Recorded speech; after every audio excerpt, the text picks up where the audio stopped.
Before my crush's job interview, I hung up the call from her ex-boyfriend who had caused her 4 miscarriages. Later, she passed the interview successfully, but was rejected by her ex-boyfriend when she wanted to get back together. When she found out that I rejected the call, she pushed me into the river in anger, blaming me for ruining her love life. When I woke up, I found myself back on the day of her interview.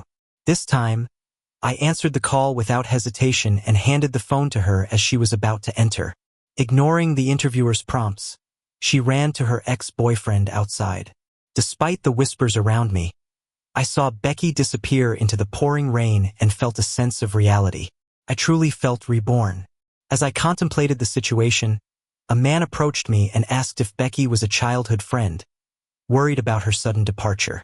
Ignoring others' affairs, I recalled the lessons I learned in my past life at the cost of my own life. Ultimately, Becky's departure was seen as giving up on the interview. Even though she ranked first in the written test, she lost the chance for that career position. In my past life, during the critical moment of the career exam interview, Becky's deceitful ex-boyfriend called her. Out of concern for Becky's future, I hung up the phone to allow her to focus on the interview. Little did I know that once she succeeded, her first thought was to reconcile with her ex-boyfriend whom she found had blocked her. She received only one message on her phone. "Becky, if you won't answer my calls, we're done." Thinking that I ruined her chance with her true love by hanging up, she angrily met me by the river and pushed me in, shouting about how I destroyed her love life. The rushing water carried me away, and eventually, I couldn't hold on and sank below the surface. Suffocating and surrounded by darkness, my life ended so miserably. But to my surprise, when I opened my eyes, I found myself reborn. I was back at the moment when Becky's ex-boyfriend called her.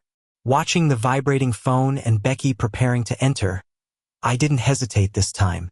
I answered the call and stopped her from going in. After an emotional call, Becky hesitated but eventually made up her mind and abandoned the interview, rushing out with an umbrella. It seemed like she forgot about my presence entirely. I stood by, watching without any intervention. In this life, I decided to let go of helping others and respect their fate. Returning home, news spread that Becky intended to marry her deceitful ex-boyfriend. However, Becky didn't return, only calling her mom to announce she was giving up the interview to marry the deceiver. Becky's mother fainted upon hearing this.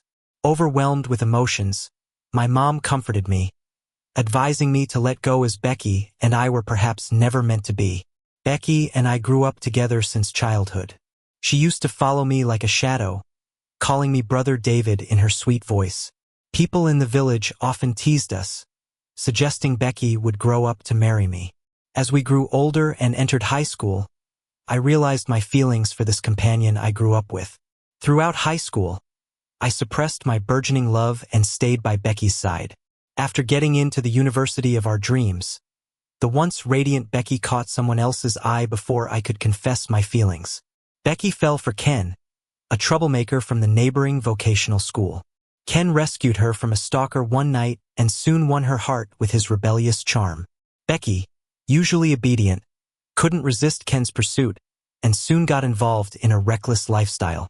Despite my attempts to advise her, Becky dismissed me with impatience, saying she wanted to relax after the hard work of getting into college. As Becky changed, buried under her newly acquired habits, I could barely recognize the girl I once knew. Years passed and I managed to advance academically as planned. On the other hand, Becky faced challenges due to failing classes and nearly not graduating due to excessive absences. It was a struggle, but I helped her beg for leniency and make up for lost credits to secure her diploma. When Ken cheated on her and left, Becky, after a period of mourning, focused on her career and aimed to become a civil servant. Before my crush was about to interview for a government job, I hung up on her scammer ex who had caused her to miscarry 4 times. Later, she landed the job, tried to reconcile with her ex, and found she was blocked. When she found out I had hung up that call, she pushed me into the river, drowning me. "You ruined my love. I want you in hell." I opened my eyes again, and I'm back on the day of her interview. This time, without hesitation, I answer the call and hand the phone to her as she prepares to go in. Then, I watch as she ignores the entrance prompt and runs out to her ex. The reminder for going into the exam rings. But Becky, eyes filled with tears, grabs the umbrella from my hand and dashes into the rain, ignoring the protesting teacher. Oh my God. She's leaving and the interview is about to start. Becky. She was the top scorer on the written test. Is she really going to give up the interview? This job is so hard to get. Hearing the whispers around me and watching Becky disappear into the rain, it finally feels real. I've really been reborn. Hey man, aren't you childhood friends with Becky? Does she have some urgent matter? This job's hard to get into, and she's just leaving.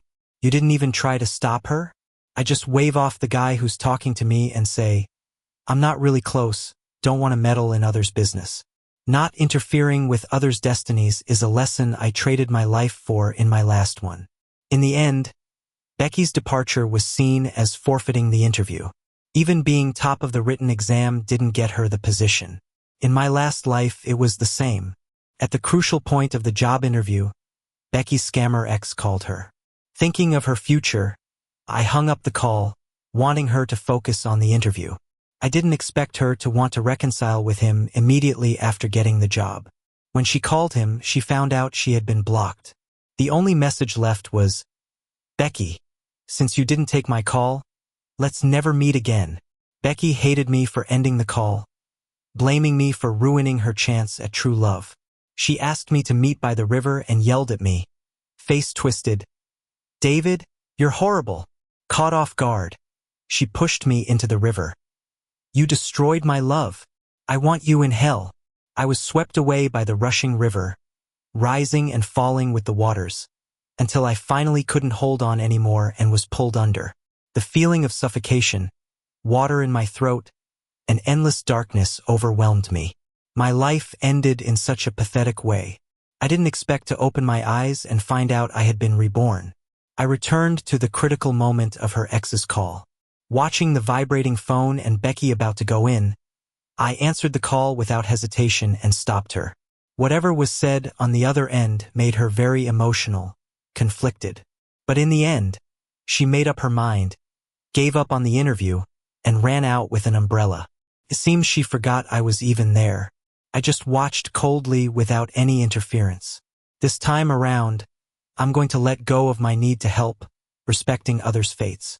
When I got home, the news of Becky's plan to marry her scammer ex had spread all over the village. Becky herself hadn't returned, instead calling her mom to say she was giving up the interview to marry the scammer. Once her mom knew, she fainted from crying. When my mom heard, she sighed, Becky's all grown up and getting married just like that. Son, you need to let it go. This means you and Becky aren't meant to be. Seeing how worried I looked, my mom thought I couldn't get over Becky and gently advised me. Becky and I grew up together. She used to love trailing after me, calling me little David in her cute, babyish voice. Villagers often teased, these two are so close, Becky will be David's wife when she grows up. As we got older and entered high school, seeing Becky turn into such a graceful young woman, those jokes would make me blush. I started realizing I liked this girl who'd grown up with me. For 3 years in high school, I kept my feelings hidden, staying by Becky's side. I'd bring her meals, remind her to dress warmly, and help her with schoolwork. Later, we both got into our dream university. The lively, bright girl really lit up my teenage years. But before I could confess in college, Becky's heart was already taken. Becky fell for Ken, a bad boy from the neighboring vocational school. One night, Becky was followed when returning to school, and Ken happened to save her, smoking at the corner. He courted her fervently. A well-behaved girl like Becky couldn't resist Ken's rebellious charm and quickly fell for him. To hang out with Ken, she ditched classes, learned to drink and party, and even failed some courses. I tried advising her once, but having just come back from a night out with Ken, tired and uninterested, she snapped, David, why are you so preachy all the time? I worked hard to get into college. Can't I relax a bit? Her face, shrouded with smoky makeup and dense eyeliner, hid the purity of youth. I couldn't see the girl she used to be anymore. I recall her freshman year telling me excitedly, "David, let's both strive for grad school. We'll be classmates again." But that girl was long gone. I realized I might lose Becky for good. I went on to grad school as planned after graduation. However, Becky had too many failed courses and absences, nearly failing to graduate. I pulled all stops, pleading on her behalf, tutoring her, just barely making sure she graduated. Ken eventually cheated on and dumped her. After grieving for a while, Becky finally decided to focus on her career and aim for a government job. She's always been smart and hardworking. If she put her mind to it, getting a permanent job in a government position wouldn't be an issue. Just like when she was a kid, she came to me, blushing, asking for help with her exam preparations. Seeing her willing to leave Ken and get back on her feet made me really happy. I helped her with all I had, gathering study materials for her. In the end, she aced the written exam, coming first, and made it to the interview. The night before the interview, she was both nervous and excited, and said she hoped I'd be there for her on the day of the interview. "David, with you there, I won't be as nervous." I looked at her face, a face that was becoming clearer in my memory from when we were young, and said with a smile, "Sure." That day, in a past life, it was pouring. To save time, I drove her to the interview. But it didn't matter. Everything I did couldn't compete with a single phone call from Ken. Even my life meant less to her than a strand of Ken's hair. And now, she's giving up the results of 6 hard months of exam prep, tossing aside the advantage of being top of the written exam, all for love. As I watched her silhouette fade into the rainy distance, I took a deep breath. Maybe it's for the best. From now on, we'll go our separate ways. I went home, trying to keep my face expressionless. I wasn't expecting Becky's mom to come knocking, though. I was changing a light bulb when I heard her loud voice at the door. "David, get out here. You have to explain yourself today." I frowned, stepped outside, and saw my mom holding freshly washed clothes, looking surprised at Becky's mom. "Auntie, what's going on?" Becky's mom suddenly shoved my mom, making her stumble. The laundry basket clattered to the floor, scattering clothes everywhere. I rushed over to help my mom up and started picking up the clothes, my voice cold. "Auntie, what are you doing?" Hands on her hips, Becky's mom glared at me. "I need to know if you talked Becky into giving up her interview. She's run off with that scumbag again. Why didn't you stop her? Are you out to ruin her life? I trusted you with Becky, and you're destroying my family," she screamed, blaming me for Becky's decision to skip the interview. My mom, her eyes wide in shock, protested. "That's ridiculous. David isn't like that." I stepped in front of my mom and calmly explained to Becky's mom, "You got it wrong. It was a call from Ken that did it. It's Becky's phone. How could I have stopped her from answering?" Seeing her being unreasonable, I couldn't help but smirk and start spinning nonsense. "As for why Becky quit the interview, it's all because of you." Her eyes went wide with disbelief. "What are you talking about? How could it be my fault?" I continued, "You didn't approve of Ken, calling him a nobody and a thug.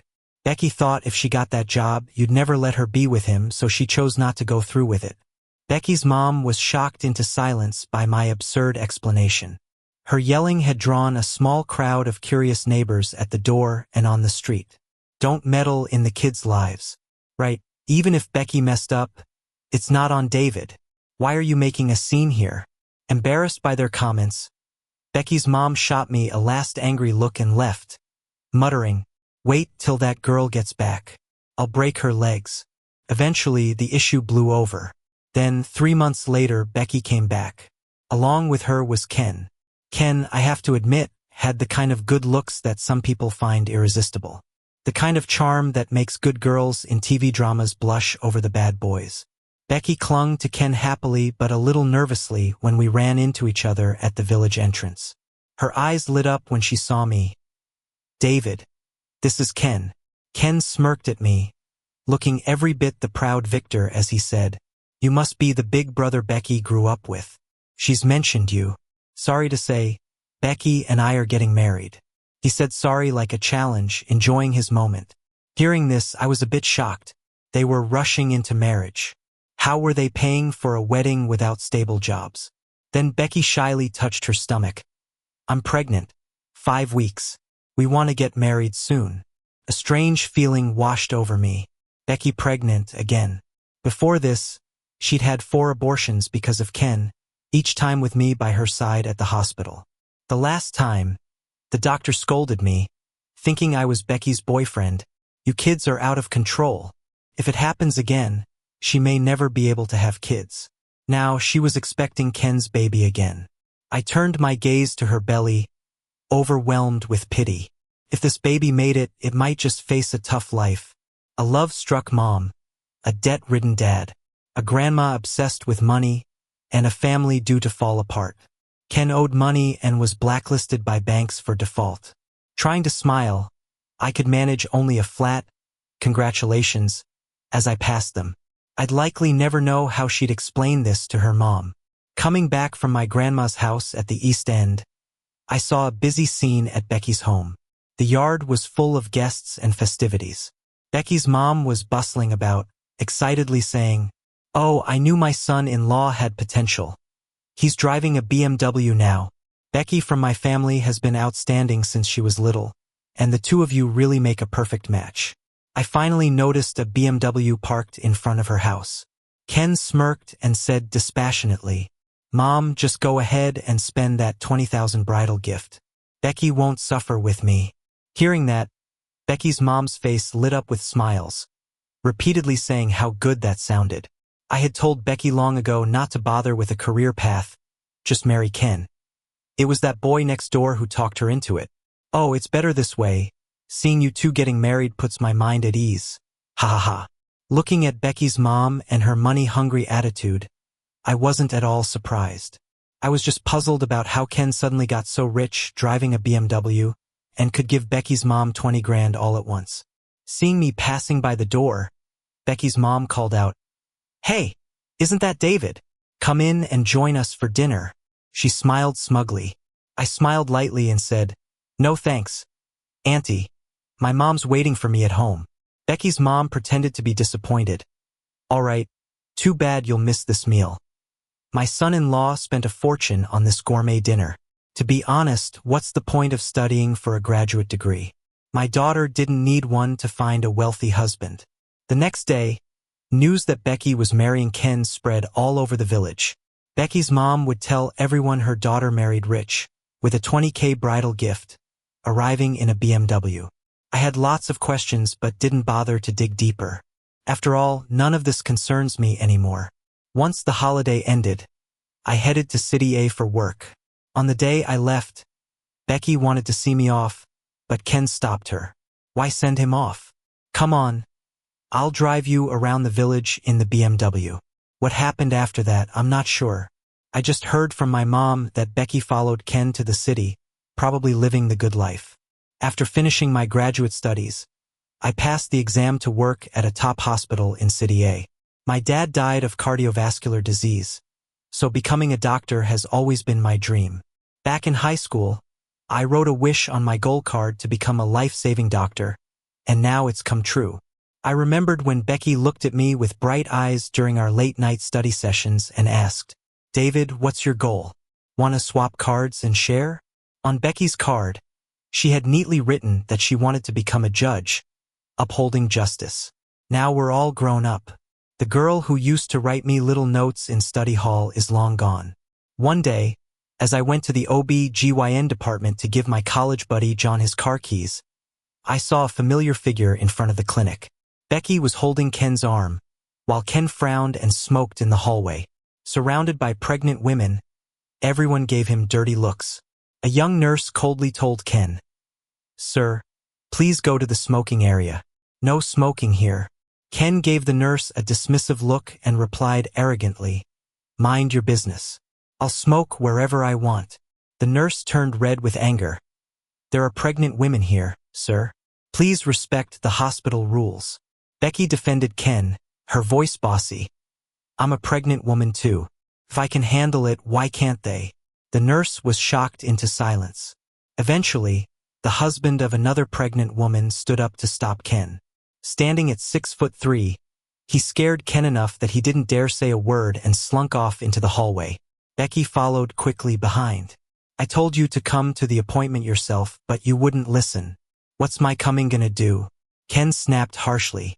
Becky showed an expression of grievance but touched her belly and held back, following Ken and clinging to his arm. What are you staring at? John asked, tapping my shoulder to get my attention back. I turned away and smiled. Nothing. John knew Becky and I knew each other. He glanced at her and sighed. Your little crush has some troubles. Her uterine lining's thinner than paper. Having this baby might be tough. Wonder why she settled for that jerk.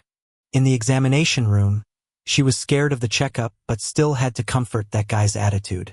I stuffed the keys back in his pocket and calmly said, everyone has their path.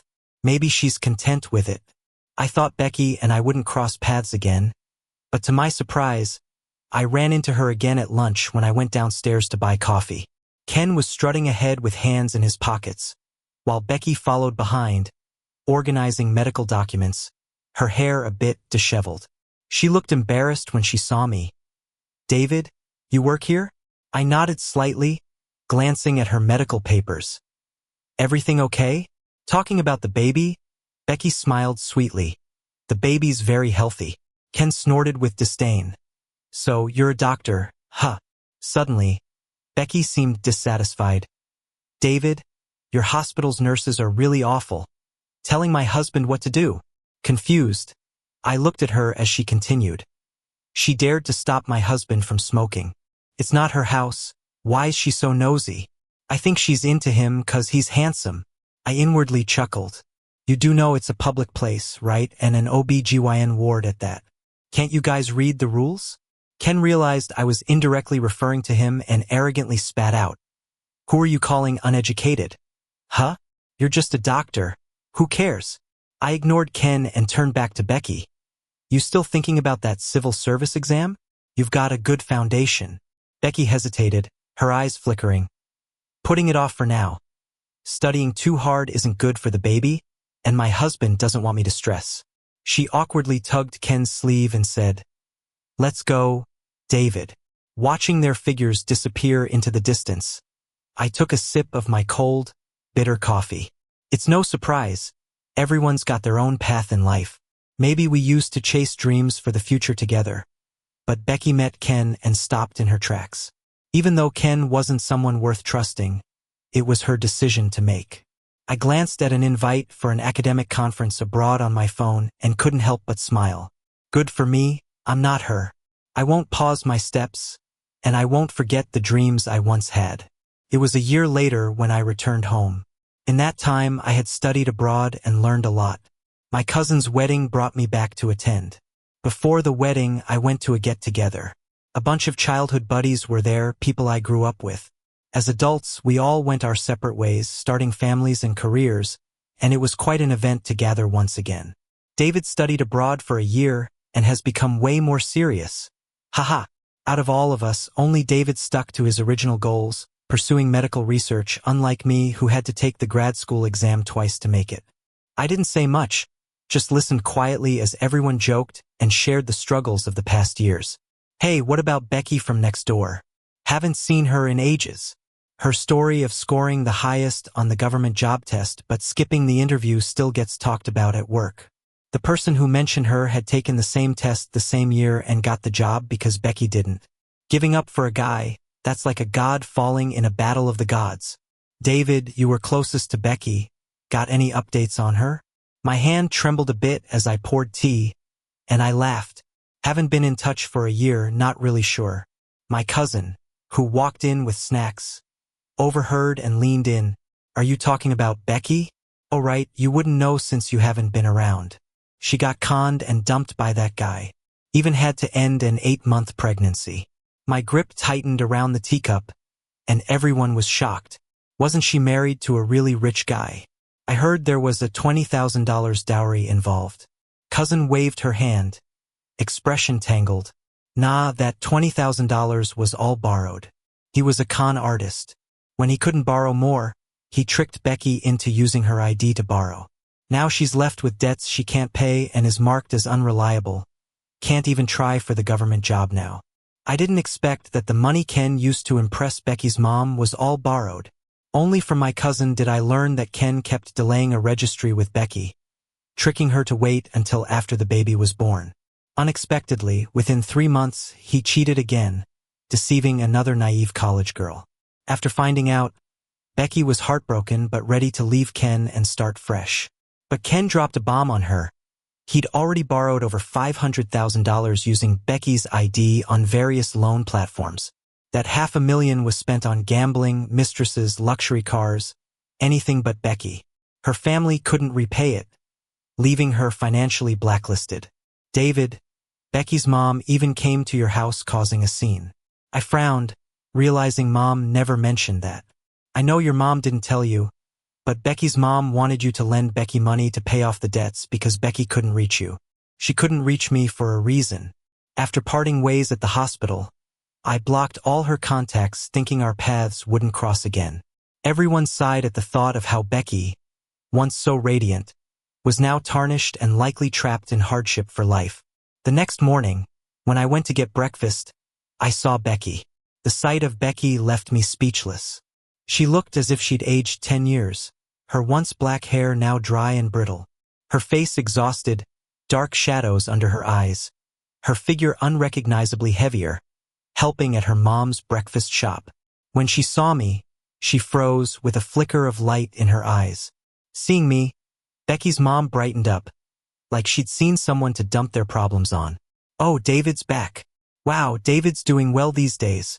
Becky's been talking about you here. Take some time to catch up." Becky's mom nudged her, signaling her to chat with me. A year later, we sat down calmly. I found out Becky wanted to take another shot at a government job while pregnant, but Ken stopped her. She secretly signed up and studied for a month and a half to take the test. But on the way there, Ken called saying he'd been in a car accident with friends, urgently needing her at the hospital. So Becky turned back midway, missing another chance. Crying, Becky grabbed my hand. "David, I'm really at my wit's end. I'm an unreliable debtor with huge debts." In silence, I pulled my hand back and handed her a cup of hot water. "You're an adult. You chose your path." She had her chances but picked the wrong one. I didn't expect Becky to wipe her tears and say suddenly, "David, you've always liked me, haven't you?" I felt my temper flare, and instinct told me this wasn't going well. "Sure enough," Becky said, "David, will you marry me? I've let go of Ken, and I know you've always liked me, otherwise you wouldn't have urged me to leave Ken." I saw the calculation in her eyes and realized everything had changed. There was no going back. I frowned, responding coldly, "You misunderstood. I told you to leave Ken because he was no good." Becky was flustered. "Didn't you always like me? Why won't you admit it?" Putting down my cup nonchalantly, whatever feelings I had as a kid faded with time. "Becky, we're adults now. We need to face the consequences of our actions." I was holding my jacket, ready to leave, but Becky grabbed my sleeve again. Through gritted teeth, she said, "Can you do me one last favor? You're at the hospital, right?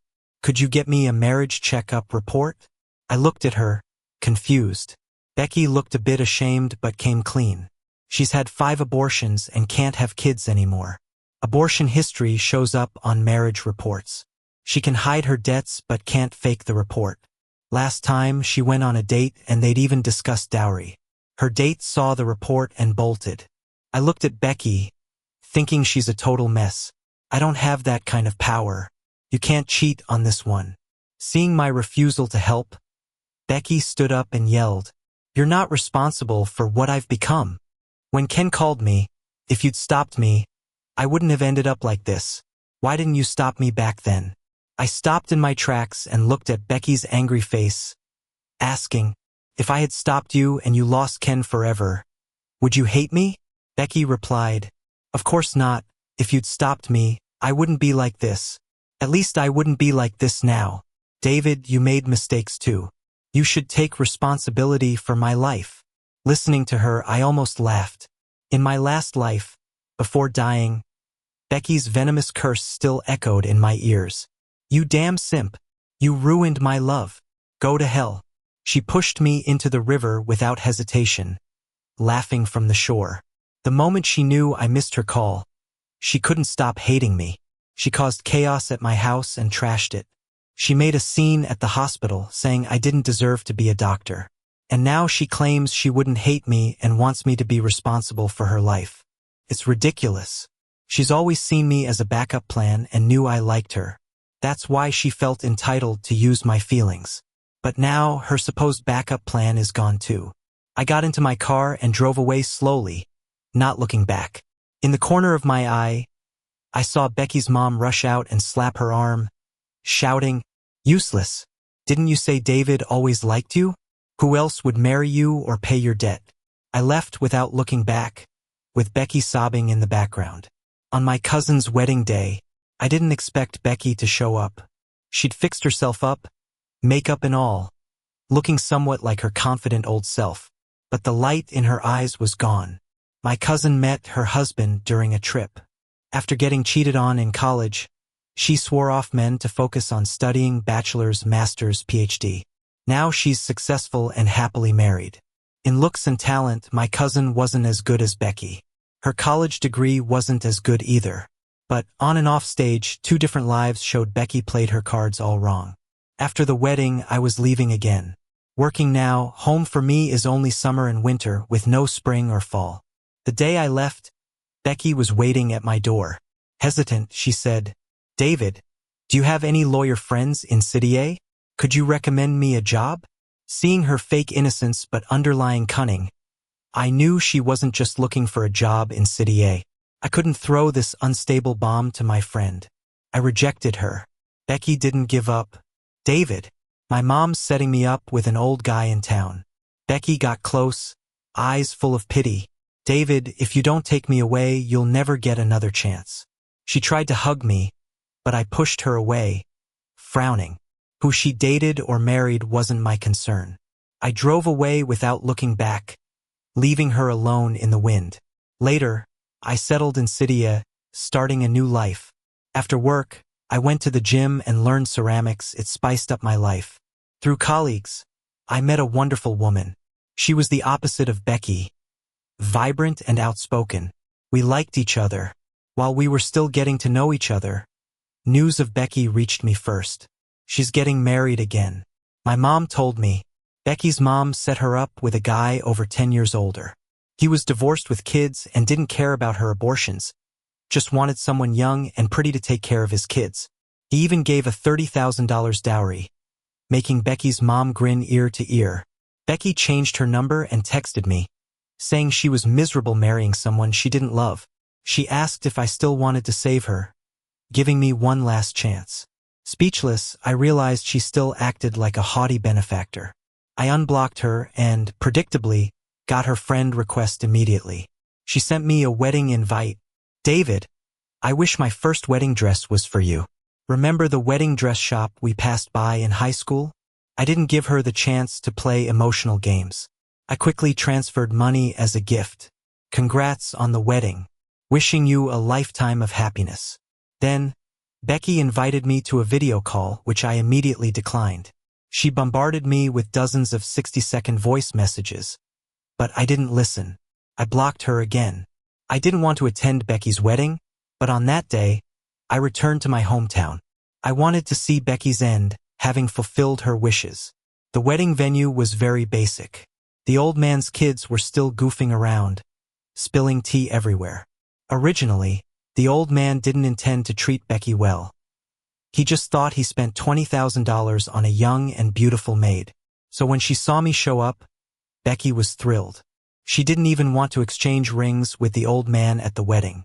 She reluctantly went through the motions after he gave her a threatening look.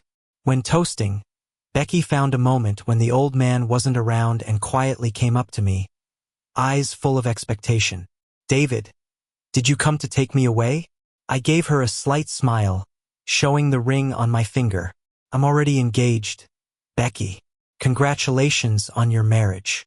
Growing up watching you, I'm truly happy for you." With each word I said, Becky's face got paler. She stared at my ring with resentment. "How could you be with someone else? Didn't you always like me?" Tears welled up in her eyes as she trembled, saying, "David, I know you just found someone who looks like me. You still have a chance to take me away. I took a step back, gave a cold response. I only see you as a sister. Please respect yourself. I've given my blessing, so I'll head out. Becky tried to reach for me again, but was suddenly pulled away with force. The old man had come over, glaring at her viciously. Such immorality, getting married and still messing with another man here. I paid $20,000 for you, you'd better behave. The old man's son wet himself again and started crying. So Becky suppressed her temper and went to comfort him. For the high school's 70th anniversary, they invited a ton of successful alumni to tour the campus. I was on the invite list too. Back at school, I saw many old classmates again. Over the years, they've become leaders in their fields. I heard Becky was invited too, but the old man kept her home with the kids, not allowing her to join the gatherings. This drew some sighs from our classmates. How did Becky end up like this? Back then, we all thought David and Becky were a thing. Yeah, the class beauty even wrote David a love letter. But I saw Becky stop it and claim her territory. I was stunned.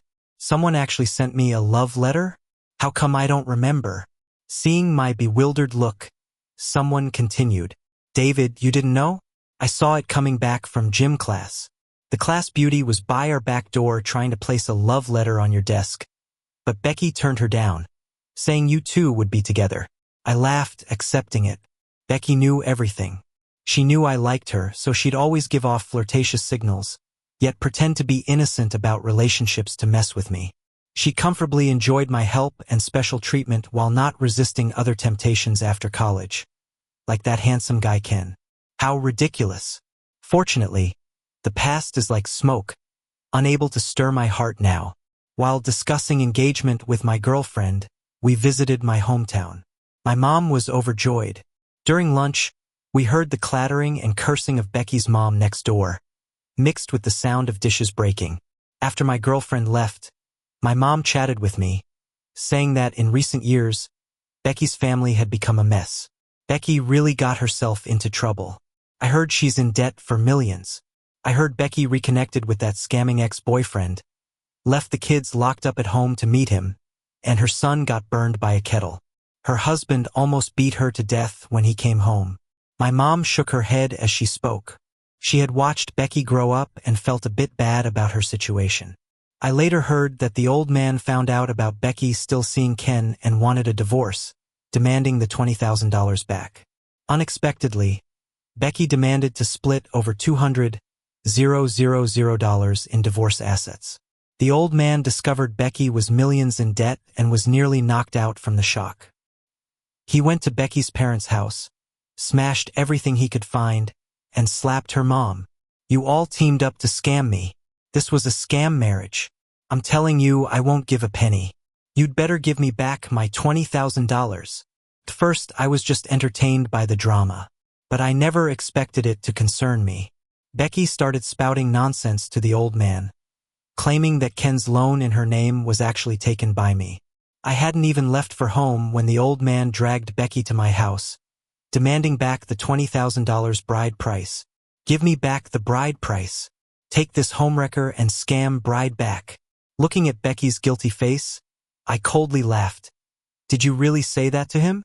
Brother, we've known each other for so many years. Are you really going to watch me be pushed to death? Fine. Before she could finish her tea-flavored words, I nodded decisively. I'll go get the money. Wait here. Then I directly brought the police back. Seeing the police, Becky instantly turned pale. The truth will come out. Leave it to the police to investigate. First, I never had any financial or emotional ties with her. Regarding your defamation and the extortion of $20,000, I reserve the right to pursue it further. Upon seeing my reaction, the old man finally understood, hastily apologizing to the police, then viciously turning to Becky. Wench, if you dare scam me, I'll kill you. 3 days after the investigation started, Becky had vanished when the old man stormed home. Neighbors said Becky left the night before with a tall man after packing her bags. CCTV footage revealed it was Ken. The old man cursed his luck, thinking his $20,000 was wasted and, under police orders, came to apologize to me. I thought that would be the end, and Becky would no longer appear in my world. But then, 6 months later, a murder case made headlines. A man forced a woman into prostitution to repay his huge debts. The woman, unwilling, was beaten, nearly killed. She tried to call the police, but the man stabbed her 3 times. Becky was rushed to the hospital, luckily surviving, but suffered nerve damage and became paralyzed. Even knowing Ken was a terrible trap, she dove in, ending up like this. She deserved it. The case gained significant attention. Ken was caught and, along with past crimes, was sentenced to life imprisonment. When I visited Becky in the hospital, she was skin and bones, overly excited to see me. Hoarsely, she accused, "Are you here to mock me? It's all your fault. Why didn't you stop me from that interview? And when I begged you back then, why didn't you marry me?" For her mistakes, for her ruined life, she wanted me to take the blame. Even now, she was delusional, blaming others. I nodded. I was indeed there to see her fall. Having suffered a loss myself, my family grieving deeply, how could I forgive easily? Seeing her downfall finally cleared the chip on my shoulder. Even if I had helped you back then, you wouldn't have appreciated it. Admit it, Becky, you're selfish. You got what you deserved for your own deeds. Leaving the hospital, the rain drizzled down. My new wife stood not far, holding an umbrella, waiting for me. I grinned and walked toward her. The future lies ahead for me,